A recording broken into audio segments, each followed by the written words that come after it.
काम किया, बहुत अच्छे ढंग से सब चीज कंट्रोल हुआ। एक और बिहार में रामनवमी का पर्व मजहबी कट्टरपंथी उन्मादियों के निशाने पर आया और बिहार के कई शहर दंगों की आग में झुलस गए। रोहतास, सासाराम और नालंदा में दंगाइयों ने हाहाकार मचा दिया।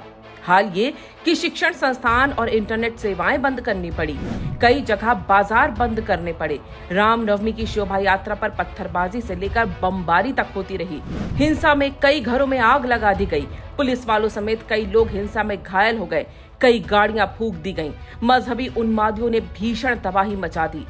कोई भी राज्य होता तो वहां का मुख्यमंत्री अपने सारे कामकाज छोड़कर दंगाग्रस्त इलाकों का दौरा करता, पीड़ित लोगों को न्याय का विश्वास दिलाता। लेकिन बिहार के मुख्यमंत्री नीतीश कुमार विशेष समुदाय को खुश करने में मग्न थे। दंगे में हिंदू हिंसा का शिकार हो रहे थे और नीतीश बाबू रमजान में इफ्तार पार्टियों का लुत्फ ले रहे थे। ये तो वही बात हो गई ना कि रोम जल रहा था और नीरो बांसुरी बजा रहा था, या यूं कहें कि बिहार जल रहा था और नीतीश कुमार इफ्तार की दावत खा रहे थे। दंगों की जमीन पर बिछे दस्तरखान पर बिहार के मुख्यमंत्री नीतीश कुमार की इफ्तार पार्टी के बाद नीतीश कुमार की चौतरफा आलोचना हो रही है। नीतीश कुमार को सोशल मीडिया में भी खूब ट्रोल किया जा रहा है। हिंदू तो नीतीश कुमार को धिक्कार ही रहे हैं, लेकिन जिन मुसलमानों के तुष्टीकरण के लिए उन्होंने ये असंवेदनशीलता दिखाई, उन मुसलमानों के निशाने पर भी आ गए हैं। कट्टरपंथी मुस्लिम कह रहे हैं कि नीतीश कुमार ऐसा दिखावा सिर्फ वोट बैंक समेटने के लिए कर रहे हैं, जबकि बीजेपी ने रामनवमी पर हुए दंगों की याद दिलाते हुए नीतीश कुमार को घेर लिया है। दरअसल बिहार के सीएम नीतीश कुमार ने अपने घर पर शुक्रवार को इफ्तार पार्टी का आयोजन किया। इस दौरान बड़ी संख्या में रोजेदार पहुंचे। मुख्यमंत्री आवास पर आयोजित हुई इस इफ्तार पार्टी में डिप्टी सीएम तेजस्वी यादव और राज्य के पूर्व सीएम जीतन राम मांझी भी पहुंचे। साथ ही कांग्रेस विधायक शकील अहमद खान भी इस पार्टी में शामिल हुए। बीजेपी ने नीतीश की इस इफ्तार पार्टी से किनारा किया। बिहार विधानसभा में नेता प्रतिपक्ष विजय कुमार सिन्हा ने कहा कि बिहार हिंसा में जल रहा है, कानून व्यवस्था खत्म हो चुकी है और सीएम इफ्तार पार्टी दे रहे हैं। ऐसी इफ्तार पार्टी में हमें शामिल नहीं होना है। बीजेपी ने नीतीश कुमार के किसी चोर दरवाजे का भी जिक्र किया है। उधर दंगों की आग में जलते हुए बिहार और दंगों की आंच में झुलसे हुए हिंदुओं से मुंह फेरने वाले नीतीश कुमार के बाद अब बिहार के उप मुख्यमंत्री तेजस्वी यादव भी इफ्तार पार्टी देने जा रहे हैं।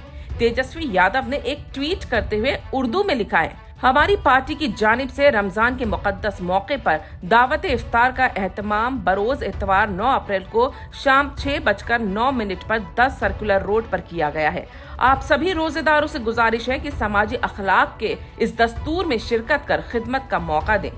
यानी नीतीश के बाद अब तेजस्वी यादव भी मुसलमानों से कह रहे हैं कि हमें खिदमत यानी सेवा का मौका दें, जबकि दूसरी तरफ वहां हिंदू इंसाफ के लिए तड़प रहे हैं, जिनका रामनवमी में घर जला दिया गया था। इससे पहले नीतीश कुमार पटना के फुलवारी शरीफ में हुई एक इफ्तार पार्टी में शामिल हुए थे। आपको याद दिला दें कि इसी फुलवारी शरीफ से पीएफआई के वो आतंकी पकड़े गए थे जिनके पास से 2047 का गजवाए हिंद का रोड मैप मिला था। इस इफ्तार पार्टी में लाल किले का पोस्टर लगा था। बिहार शरीफ और सासाराम में हिंसा के बीच सीएम नीतीश के इफ्तार और इस पोस्टर को लेकर भी खूब बवाल मचा। रामनवमी पर हुई हिंसा को लेकर बीजेपी ने नीतीश कुमार पर जमकर निशाना साधा। नीतीश कुमार पर तुष्टीकरण के आरोप लग रहे हैं, लेकिन नीतीश कुमार की बेशर्मी देखिए, वो मीडिया के सामने हंसते हुए बिना किसी जांच के पूरे दंगों का ठीकरा बीजेपी और आरएसएस पर फोड़ देते हैं। अखबार सब में क्या क्या इन लोग सोशल मीडिया पर क्या कर रहा है, अनाप शनाप इसी सब का दुष्प्रचार है। यहाँ पर बिहार में कहीं होता है? और 2 लोग है, समझ लीजिए, एक राज कर रहा है और दूसरा उसके साथ उसका एक है एजेंट है। ना हिंदुओं से कोई सहानुभूति, ना मजहबी उन्मादियों का सच पता करने की कोशिश। नीतीश कुमार की निर्दयता का इससे बड़ा उदाहरण क्या होगा?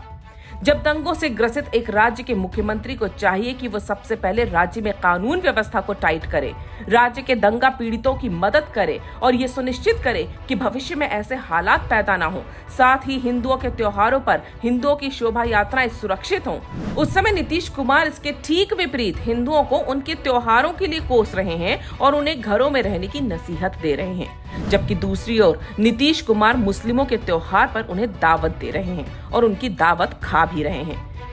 बिहार की राजनीति में हिंदुओं की आह लेकर मनाया जा रहा नीतीश और तेजस्वी का जश्न इफ्तार बिहार की जनता को क्या संदेश देगा? क्या बिहार की जनता नीतीश कुमार की रामनवमी हिंसा पर ये हंसी कभी भूल पाएगी?